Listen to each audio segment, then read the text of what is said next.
I've tried to do this video a couple times, okay? So please stick with me if you're a critical thinker and a book reader, all right? Now check this out, okay? You ready?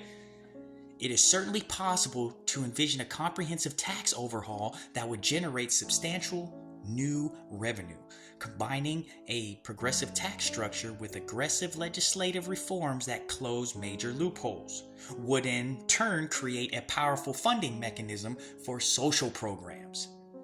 You still there? Thanks. I will introduce myself and get into some details. Hello, I'm Amund, a democratic socialist who has over a decade of financial practice and education.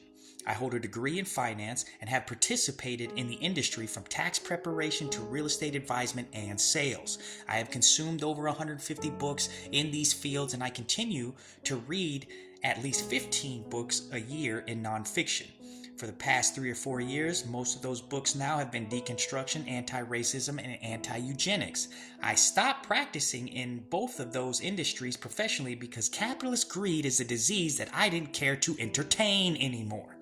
Moving on, I will now do my best to outline a potential revenue plan built on a new multi-bracket progressive tax system, which is supplemented by other major revenue-generating policies.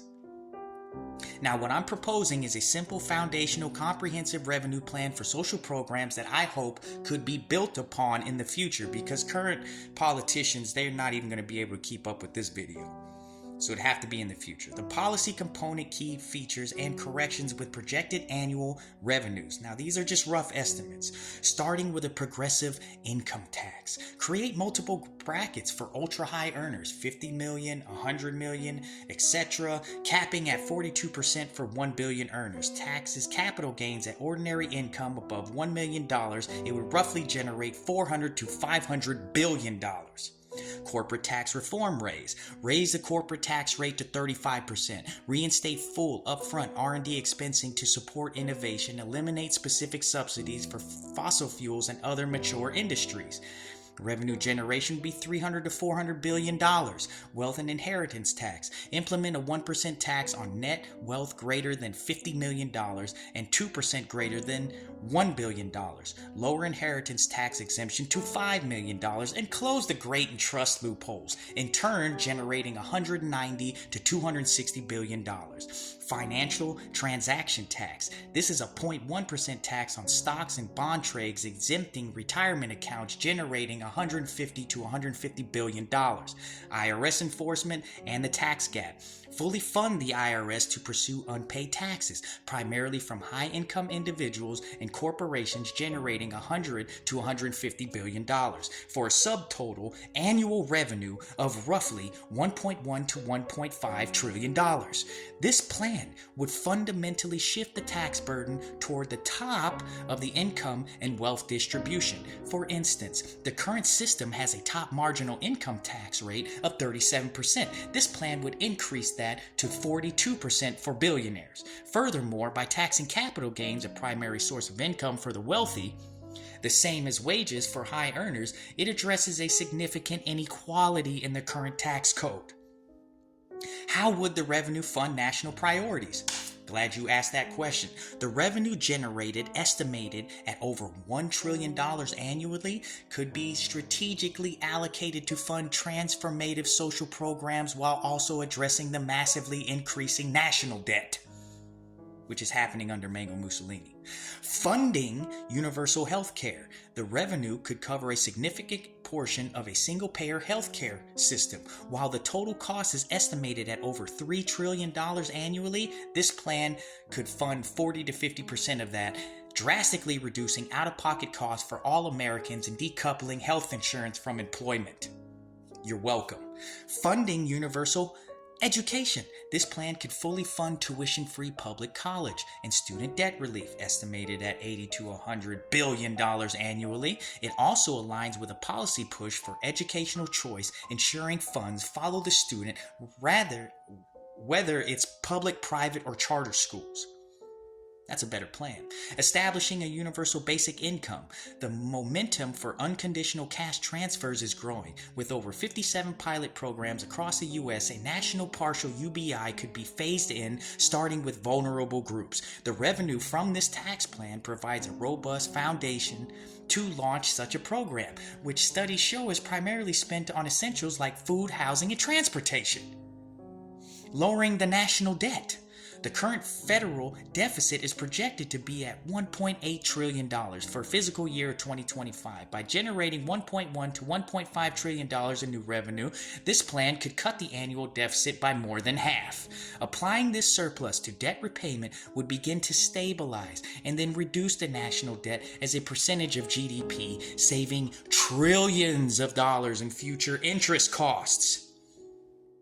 Closing the loopholes for a fairer system. A true overhaul requires not just new rates, but also closing the specific loopholes that disproportionately benefit the wealthy. The step up in basis loophole. This plan would eliminate the step up in basis at death, which currently allows unrealized capital gains to escape taxation entirely for heirs. Carried interest loophole. This would be closed, ensuring that fund managers' performance fees are taxed as ordinary income rather than at lower capital gains rates, which is still crazy to me. Excessive business loss deductions. The plan would tighten rules around how business losses can be used to offset other income like wages, a provision that has been exploited by high earners to minimize their tax burden. Estate and gift tax loopholes. It would lower the estate exemption to $5 million and close loopholes like grantor retained annuity trust, the GRATES, which the wealthy use to pass on fortunes tax-free. Now, the very important considerations and challenges. While the economic potential is vast, a transformation of this scale faces significant hurdles. Political feasibility. This is the single greatest challenge. Such a sweeping overhaul would face intense opposition from powerful lobbying groups and require a supportive majority in both the House of Congress, making bipartisan outreach and public pressure essential. Economic and behavioral effects. Critics often argue that high taxes on the wealthy and corporations could discourage investment. BS. However, the reinvestment of this revenue into health, education, and the purchasing power of low-income families would stimulate broad-based economic growth. The plan is designed to support business investment through R&D expensing, while ensuring corporations pay their fairer share. Administrative implementation.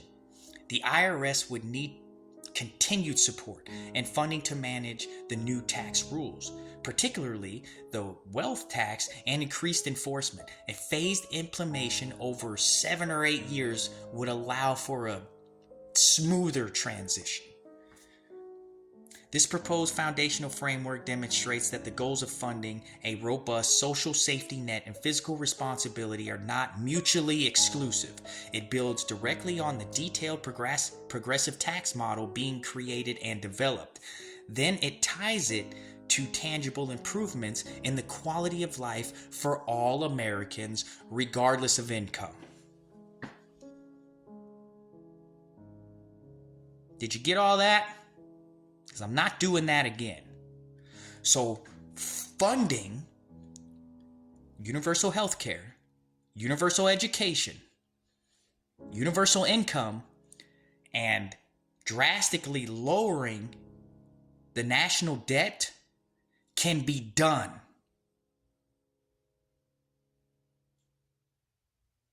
You're welcome.